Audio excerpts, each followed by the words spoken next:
Hello and welcome to the We Love Hitchin Interviews 2024.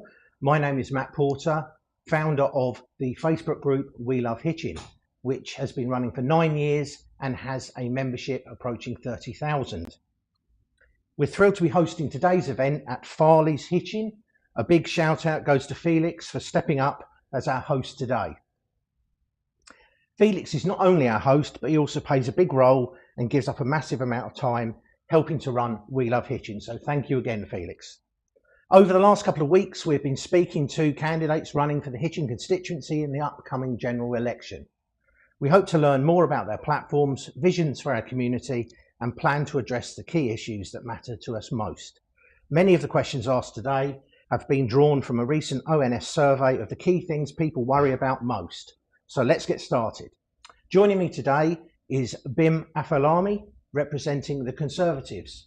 How are you, Matt? Thank you very much. Good to see you. Welcome, Bim. Thank you No for problem. being here. No problem. Let's start by getting to know a little bit more about you. Could you tell us about your background? Okay. What motivated you to run for this in what is a new constituency, interestingly? Thanks, Matt. Look, bit about me. I grew up in Surrey and Berkshire. My dad's a doctor. He's a consultant, an anaesthetist in West Hertfordshire. My mum's a pharmacist locally. But we always grew up actually in Surrey and Berkshire. Went to Eton College, went to Oxford. I worked in the City of London, first as a corporate lawyer, then in restructuring and strategy at HSBC, where I was what's called senior executive, like a senior vice president, that sort of thing. And then I was elected as Member of Parliament for Hitchin and Harpenden in 2017. Okay. Thank you for that. Now let's dive into some key issues that our community and indeed the country are facing. So the first one, inevitably, is cost of living. Many families in Hitchin are struggling with the rising cost of living. Food prices seem to be rising at an alarming rate still, whilst we are being told that the inflation is under control. What new measures would you propose to help alleviate these financial pressures? Good question. And over the last year, I've been a minister in the Treasury, so I think about this not just locally here, but I think about it, as a national level as well. There are three main aspects to this. The first, as you mentioned rightly, is rising prices, inflation.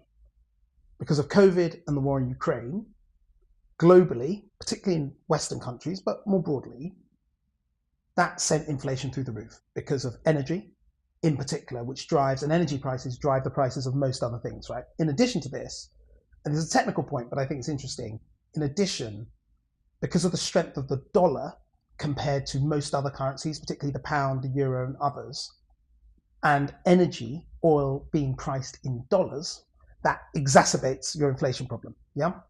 So what does that mean? Those rising prices impact on everyday families here in Hitchin, and I should have mentioned earlier on, we live in a village in North Herts with my three boys. We've lived there for many years. Not just in the town of Hitchin, but the surrounding area, right? How are we dealing with this? One, bringing inflation down is the first step to getting prices under control, yeah? So they don't rise as fast. And the Prime Minister, and you can say what you like about the Prime Minister, when it comes to numbers and the economy, this guy really knows his stuff, and I've worked with him very closely. That is really important, bringing inflation down, which is now it's about 2%. Interest rates we expect to come down, and the market expects to come down later this year.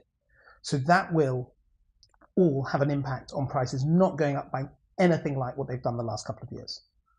But there's a bit of a lag time. Secondly, how do we deal with that? And how do we deal with it for working people? It's to give them more money at the end of the week, end of the month. That's why we've cut national insurance by £900 for your average worker.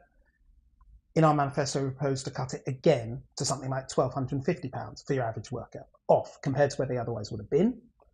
That's really important because that is literally more money at the end of the week and month, right? That's over £1,000 more in your back pocket or in your pocket more generally. That really matters to a lot of people. And I suppose the last thing I'll say is, how else do we deal with this? Bit more of a long-term thing, but I think particularly focused on this area. We've got a lot of beautiful farmland in this area that is high quality arable farmland. We need to make sure we don't lose too much of it for solar farms, and other things that are not about producing food. And a shift in policy, which we've started over the last couple of years, but we'll hopefully continue to make sure we grow more of our own food locally, will also help bring inflation down, so we have to import less. Do you think that it's fair that the price of energy derived from solar or wind farms should be priced in line with a barrel of oil? So it's priced with gas, right? So gas is what drives the electricity price. It's not fair insofar as that is just how it's always been done. The difficulty is changing that is actually quite complicated. We've started the process of changing that, and it's a very complicated process through the electricity market. My colleague Claire Coutinho is doing that right now, so that you end up with a more variable price. But let's be clear, when it comes to energy, we have in this country decarbonized faster than any country in the G7. Any.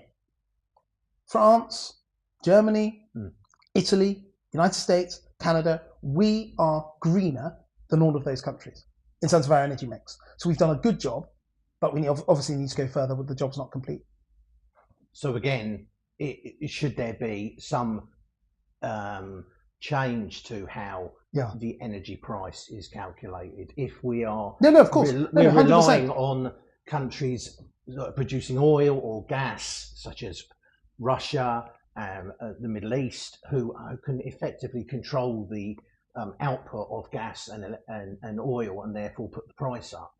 If we're getting that energy locally via renewable, should there be a sort of split, or is it being looked at, that kind of thing? So, or are we just hoping that... No. So we are going through the process, as I said, of changing that so that we have more variable energy prices. Okay. But it is more complicated than what you set out, because in essence, the global energy price, right? Oil, there's a global oil price, there's a global gas price. Those things drive so many of the inputs required in order to build a wind farm, for example. Do you see what I mean? So it is very, very complicated. The fundamental point you make, though, is should we benefit from having more homegrown renewable energy? The answer to that is yes. It's one of the reasons why we're going through the process of, we've got some of the biggest wind farms. We've got the biggest offshore wind farm in Europe, transferring that energy down to the south of the country where it's needed. We're going through the process of building those pylons and getting that done. That's really, really important so that we can benefit from that. Okay, thank you.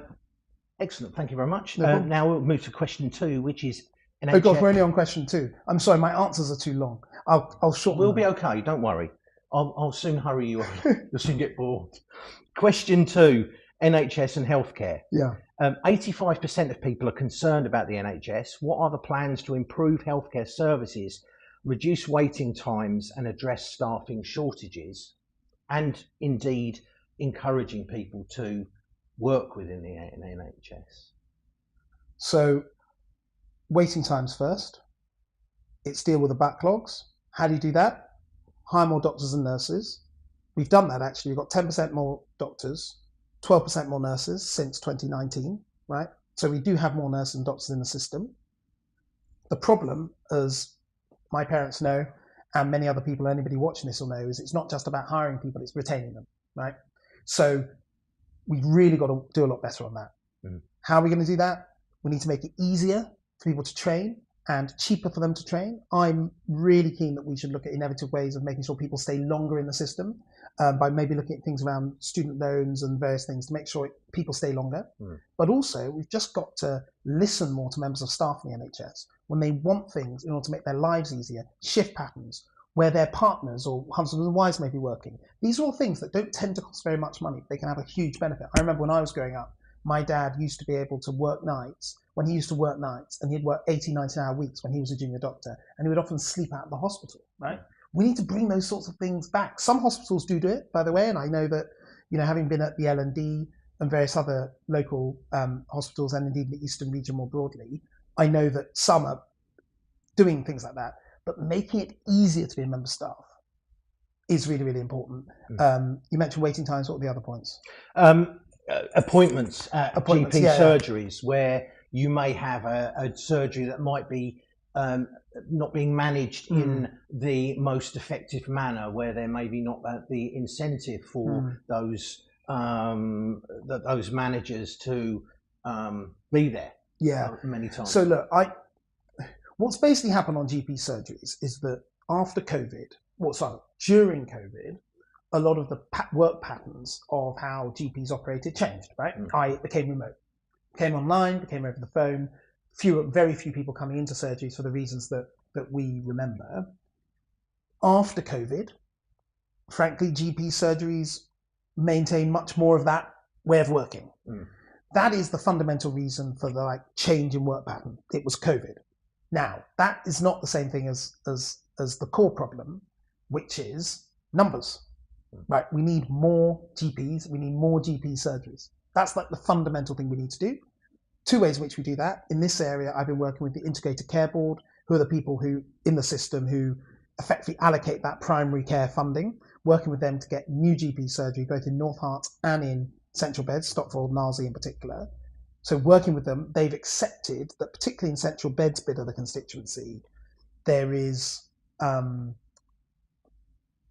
we have a very, very high ratio of people to GPs, right? Very, very high compared to almost anywhere in the country, right? So that needed accepted. And when the election was called, earlier than I thought, when the election was called, I was in the process of firming up plans to do that. Obviously, since the election's been called, it wouldn't be appropriate for them to develop those with me.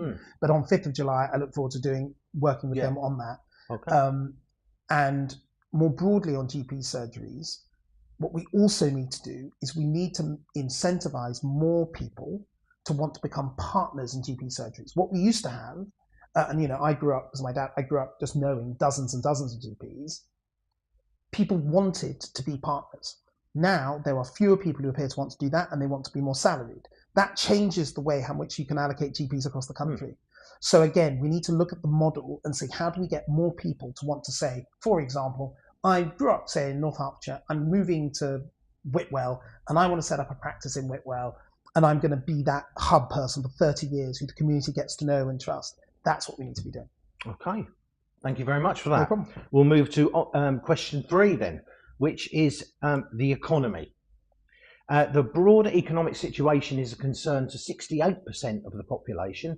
What strategies do you have, new strategies do you have to address inflation, unemployment, economic stability, those kind of things? Obviously, we're working towards, you're telling me we're working towards bringing down, we brought down inflation, but bringing down interest rates and those kind of things. But what strategies do you have which would change from what we're currently doing? So look, and I won't repeat all the stuff about inflation because you heard it, but to some degree, don't trust anybody when it comes to the economy who says they've got something whizzy and new, right? There's nothing new. We know what drives economic growth, okay? We know what that is. That is high skills, good infrastructure, high investment, both private and public, right? And low taxes, okay? That's what we know. On the low tax side, I talked about personal taxes. People often say, why are you cutting national insurance? This isn't out of some sort of ideological thing.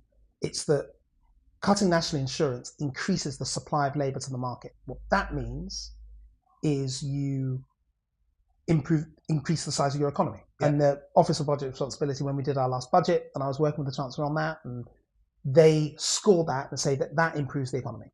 Okay. Investment, more private sector investment. People who may be watching this, who run their own businesses, whether they be based in Hitchin or this area or somewhere else, we need them to invest more. What does that mean? It means expanding their footprint. It means hiring more people. It means buying more skills for their people so that their people can get better trained. That investment we've incentivized through various measures in the last budget. I think that there's a situation with appropriate skilling as well. I think that there has been, from my industry, which has been IT for 37 years, I've seen the training that's happened to young people in schools to prepare them for IT. When I was at school, it was learning to program, to code, to understand the fundamentals of how computers and things like that worked. Whereas I saw my children going to school and being taught how to use Excel and Word, how to be a how to type in a word processor Seems like is a bit of a not waste of time. necessarily appropriate when they were completely at that time IT savvy anyway. It was a wasted opportunity. Yeah. So I agree with that. I think the difficulty when it comes to IT is that it moves so fast.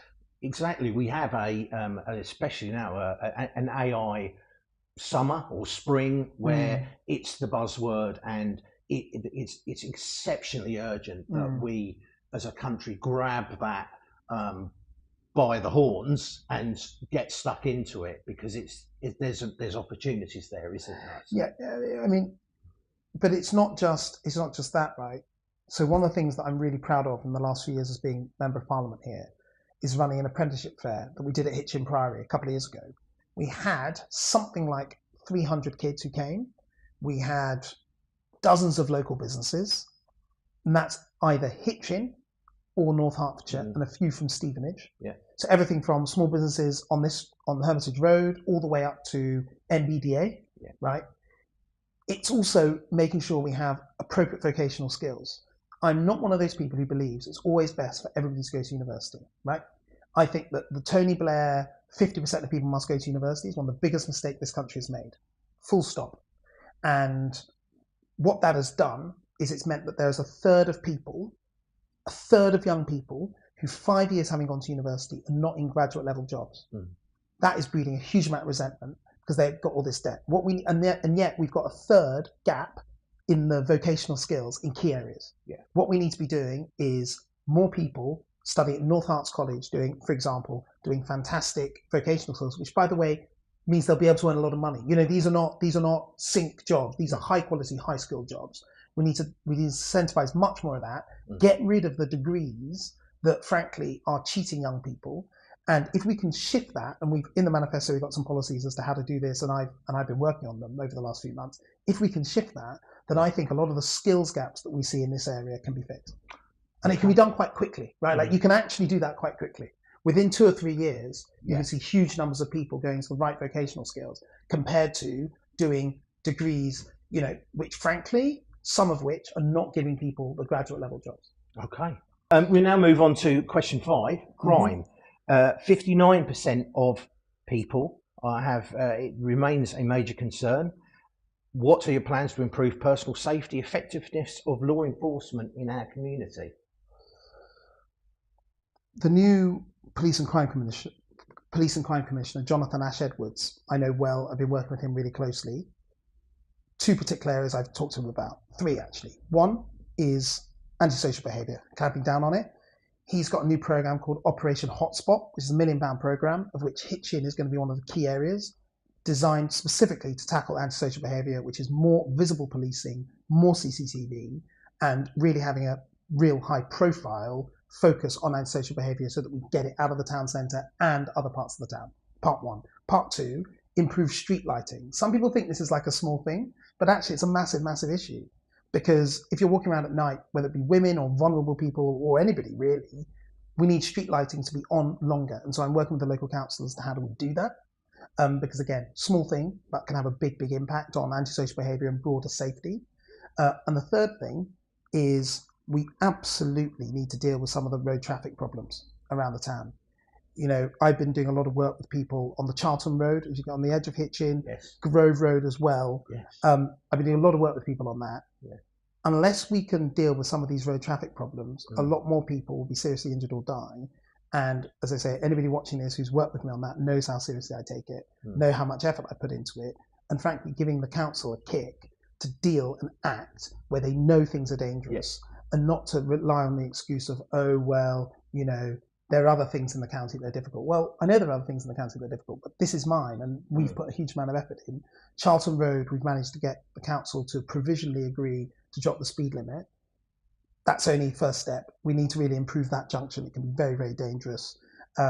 Grove Road, the issue is with HGVs going up to the industrial estate. Areas, When Judy Billing, the late Judy Billing, when she was alive, I worked very well with her and Ian Albert as well as to making sure we sort out the parking restrictions there.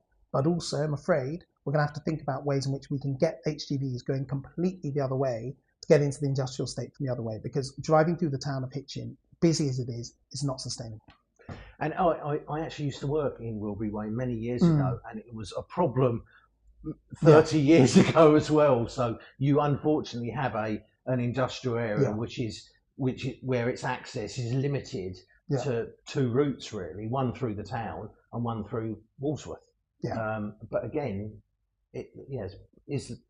I completely get I see where you get that. That's fine. Okay, we'll move on to question 5. So we've done. Sorry, we'll move on to question 6, which is housing. Housing affordability and availability are significant issues. What measures will you take to address the housing crisis, particularly for young people who are trying to get on the housing ladder and for those on lower income? 2 main things.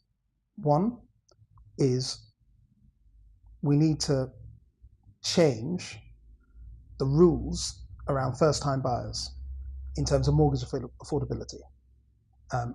As my job in the Treasury is that of City Minister, Financial Services Minister, I spent a huge amount of time looking at this. Banks, after the financial crisis, became incredibly risk averse in terms of their lending. That really impacted first-time buyers. It didn't impact nearly as much people who already had assets. And I think talking to the Bank of England about how we can change that, which I have done, I think could make a big difference for first-time buyers. First-time buyers who can prove that they can afford it. I don't want to be, there's no point being reckless. But I do think there's scope there. Secondly, stamp duty. We have got a policy of permanently abolishing stamp duty for any first-time buyer buying a property under £425,000. Again, that will make a big difference to young people. And thirdly, we need to build more social housing. When I look at Churchgate, the centre of town, I know people have been talking about Churchgate for a very long time. I'm aware of that, and I know that it can be, something literally for 30, 40 years. People have been talking about the need to redevelop Churchgate. But now the council owns all of the freehold of that whole site, the market and Churchgate. That gives us a once in a 60, 70-year opportunity to reshape the centre of the town. And in addition to all sorts of other things we need to do, we need to have a lot of housing focused around younger people and older people, flats mostly, I suspect, if not all, in the centre of Hitchin. We need to densify our towns, because if we can do that, we protect our beautiful green spaces, and that's where younger people in particular want to live. And I think that this opportunity that luck has given us should give us the opportunity to provide hundreds, if not thousands, of homes right in the centre of Hitchin. That's a very interesting point. It's been an issue for a long time. You did mention the price of the stamp duty ceiling of 425,000. The average house price in Hitchin is 425,000. So that would. I want to be clear that I didn't do it. We didn't set it there precisely for that reason. I can't claim quite credit for that number. But there we go. The next question was about roads, and you've covered it really by talking about Grove Road and Charlton Road and things like that. You've kind of, there is an issue with potholes, unfortunately, and the repair of them in a timely fashion, which I think comes in line with who's responsible for roads where they're not adopted yet by the local authority, so they're not taking responsibility. There needs to be something to address that, because that causes damage to people's vehicles, to people's bicycles. People might trip on them. Yeah, completely. Yeah. So there does need to be, I think, perhaps. Completely. So there you go. Right, so we'll move on to community questions now. These are questions that have been submitted by members of We Love Hitchin. Thank you, members. The last time I looked at the camera with somebody, they actually turned to look to see if there was someone standing there. But there you go. So so the next questions are from our community. Andrea, a member of the community, has asked, how would you vote if there was a motion raised in Parliament to bring water companies back into the public sector and stop taking profits from this essential resource? I would, as described, I wouldn't vote for it. I'd vote against it, though obviously it's difficult to know the detail, but on the face of it, I'd vote against it, and let me explain why. Water companies do 2 things. They obviously make sure they maintain the system of water and sewage, but they also invest in the infrastructure. If we took water companies entirely into public ownership, which is a perfectly legitimate aim for people want to do, we're going to have to find billions of pounds to do two things. One, we're going to have to find billions of pounds to buy the assets, buy the shares, billions, well over 15 billion. Yeah, I heard figures of 65 billion. So these are big companies, right? So fine, you have to find that money, okay? And to give you a context of how much that is, the defence budget is about 55 billion. So you're going to have to find that money. All right, so say you could do that. Then every single year, you're going to have to find 7-8 billion pounds to invest in maintaining the system. And that's all public ownership. Now, personally, I don't think that that's where we should prioritise public money.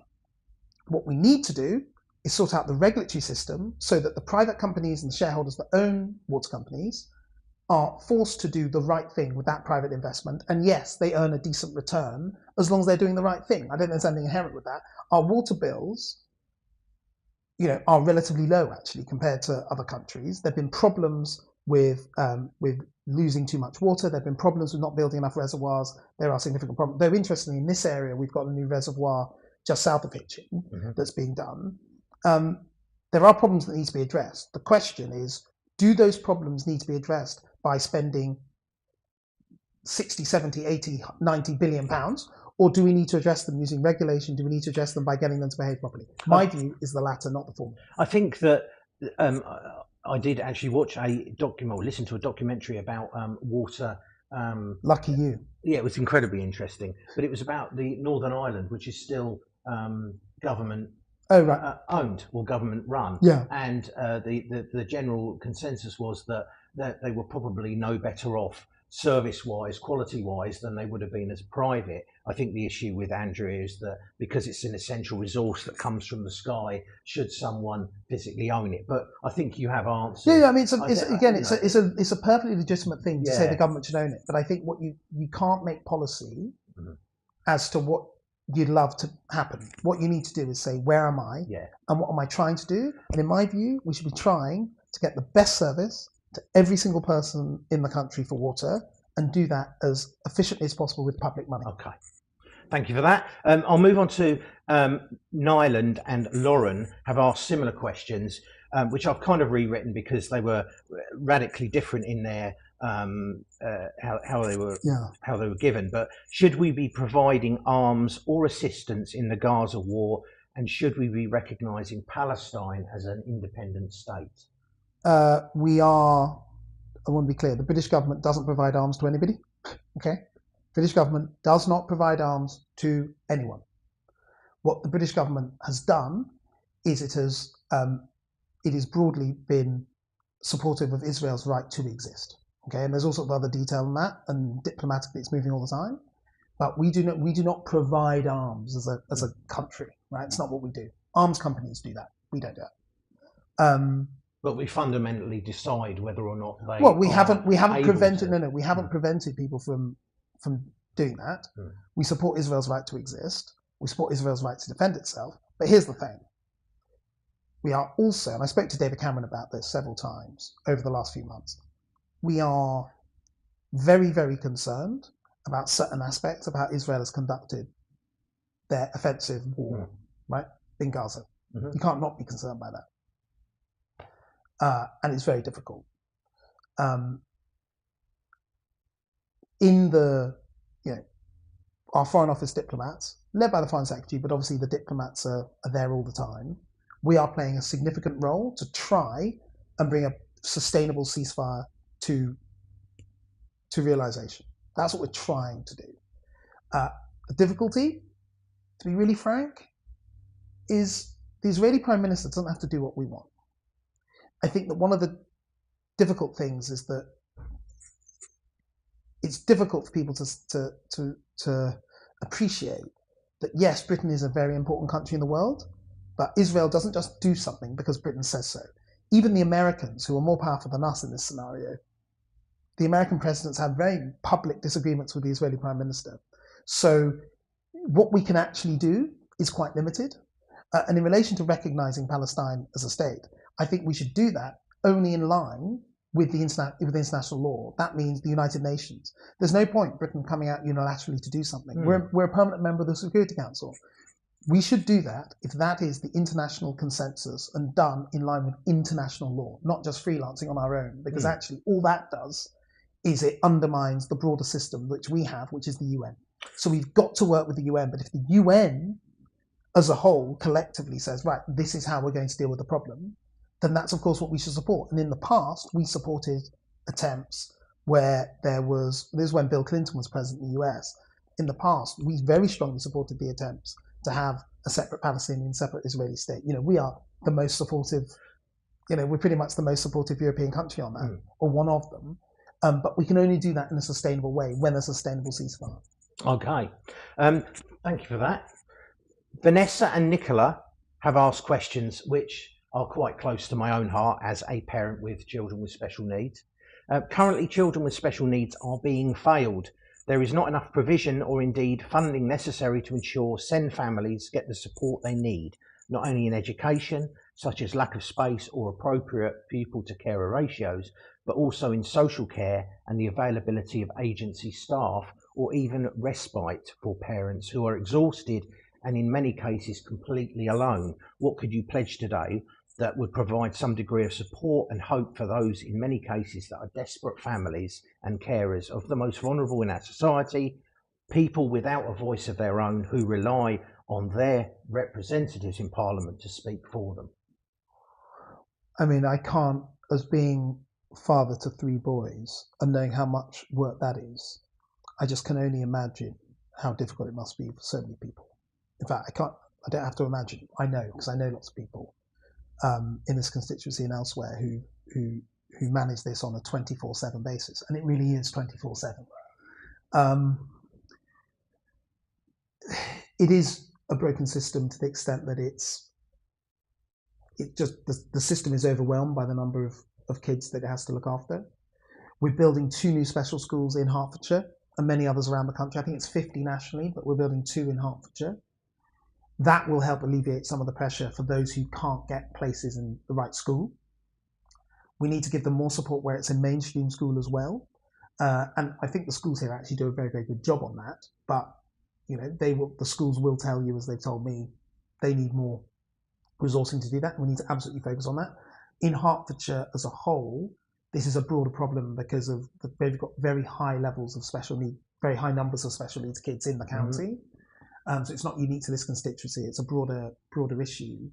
And I suppose the other thing we need to do is just to, I'll definitely support any attempts, thought through ways in which we can give more support to the parents, whether it be increased carers allowances for them, whether it be increased financial support. I think the numbers of people working in the system, you mentioned social care, is a real difficulty because the truth is we've just got a lack of people, full stop.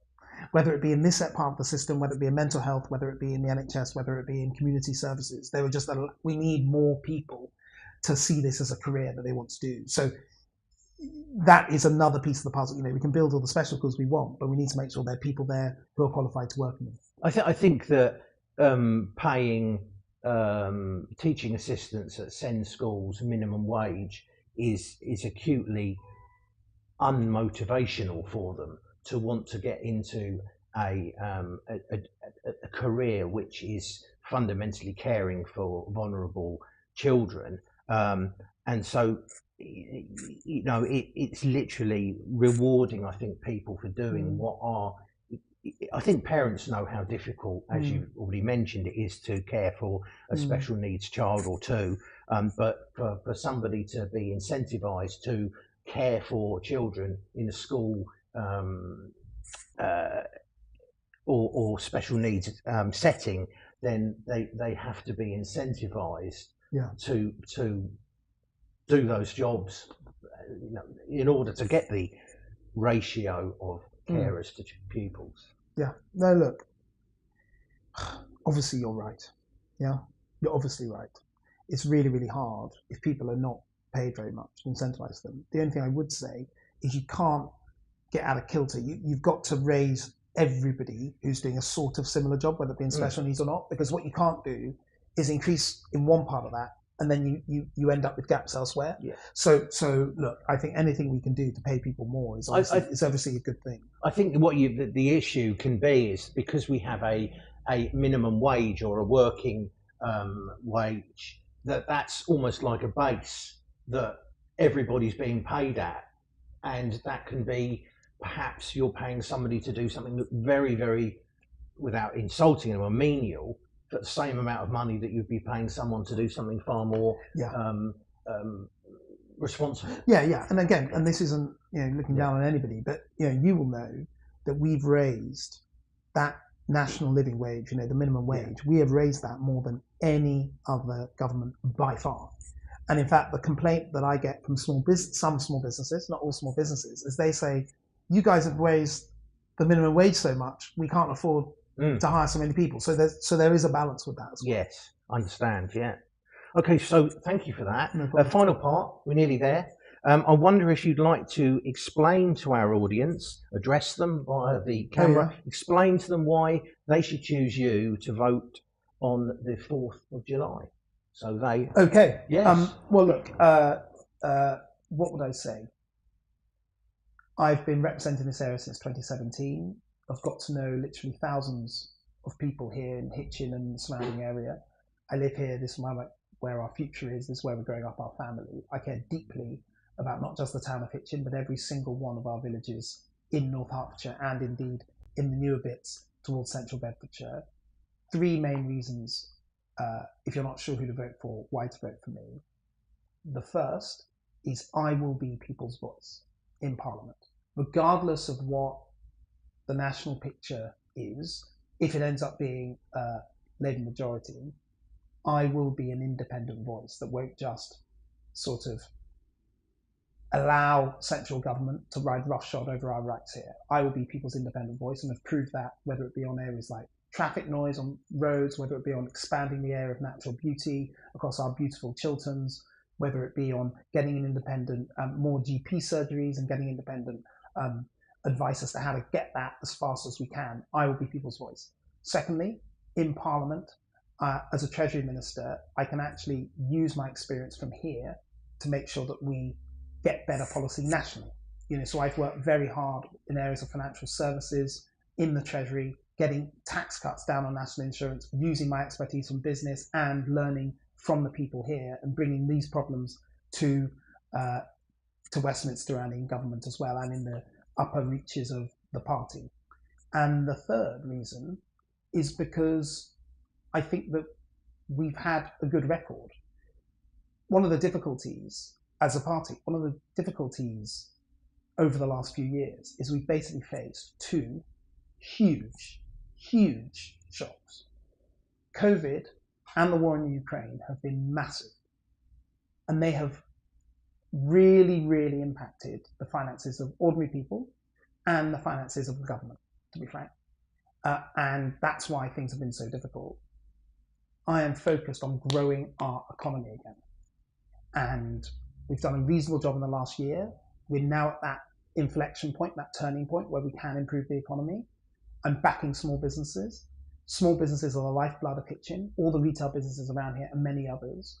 And I just can't bear to see that progress go to waste. And so not just locally here, but nationally, backing small business, I think is so important. And I'm afraid that the other parties, particularly Liberal Democrats or Labour, they don't believe in small business in the same way. They're going to load on so many taxes, and they will put the future of our economy at risk. So for all of those reasons and various others that I've forgotten, please vote. Thank you, Bim, for sharing your insights with us today. No problem at all. We appreciate the time. We appreciate how busy you're likely to be. And thank you very much. We have a lot of members in the group who will be very interested in what you've had to say today. To our viewers, thank you for tuning in again. Stay tuned for more interviews as we continue this series. Once again, a massive thank you to Felix here at Farley's Hitchin for providing a fabulous venue. It's amazing. I love it in there. Please do visit. What's your web address again? Sorry. Just Farley's Hair Salon. Farley's Hair Salon. That's it. Just find it. You'll do a search for Farley's Hair Salon online, and you'll find out how you can come here and have your hair cut. style. Also remember, your engagement and questions are vital to the process. Please continue to share your thoughts and comments on this post in our Facebook group, We Love Hitchin. And remember to keep comments and discussions respectful and courteous. Thanks again for watching, and I'll see you next time.